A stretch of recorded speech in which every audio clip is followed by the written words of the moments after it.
အားလုံးပဲမင်္ဂလာပါနော်ဝါကော်လရှင်ကချင်လုံးညီမန္တလေးရပါနော်စိုင်းလိပ်စာလေးကတော့လမ်း60 33တောက်မှာဖွင့်လှစ်ထားပါတယ်စိုင်းမှာလည်းစိတ်ကြိုက်လာပြီးလို့ရပါတယ်ရှင်လက်လက်ကလိုချင်လူများလည်းဆက်တွဲမိုင်းနိုင်ပါတယ်ပစ္စည်းစုံဒီဇိုင်းစုံကိုတနေရာထဲမှာရနိုင်တဲ့ဝါကော်လရှင်ပါရှင်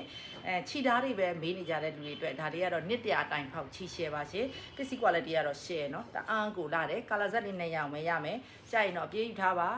မှာကြည့်ပါဦးတအားကိုလာတယ်လက်ရတာနာနဲ့ပစ္စည်း quality ပါရှင်ဈေးနှုန်းကလည်းအရန်တန်တဲ့ဈေးနဲ့ပဲပေးထားတယ်ဒါလေးတွေက3သိန်းကျော်ထိရအောင်မယ်နော်3သိန်းကျော်ထိရအောင်မယ် item မှာဒီမှာကြည့်ပါအောင်ဒီလိုအပြည့်အကျစ်ကိုမှအဆန်ခွဲဒီမှာကြည့်ဒူးနာလုံးဝအပြည့်အကျစ်ဒီမှာအပေါ်မှာလည်းဒီလိုလေးသွားပါမယ်ဆန်ခွဲလေးနဲ့သွားပါမယ်ဈေးနှုန်းကတော့2,800နဲ့ရှင်တအားကိုတန်းတယ်နော်ဒီရောင်လေးလည်းလာတယ်နှစ်ရောင်စလုံးအရန်လာကြိုက်ယူထားပါအထည်ရတော့အများကြီးမရှိပါဘူးရှင်ဂိုက်ရတော့4ဂိုက်ကျော်5ဂိုက်နေပါပါမယ်ရှင်အယောင်ဇက်တွေကပြောစရာမလိုအများအောင်လာပါတယ်ကြိုက်တာကို screenshot လေးရိုက်ပြီးစီမာမေးပေးပါ Viber number 3995953800မှာလည်းဆက်တွဲမှနိုင်ပါတယ်ရှင်ကျေးဇူးပါ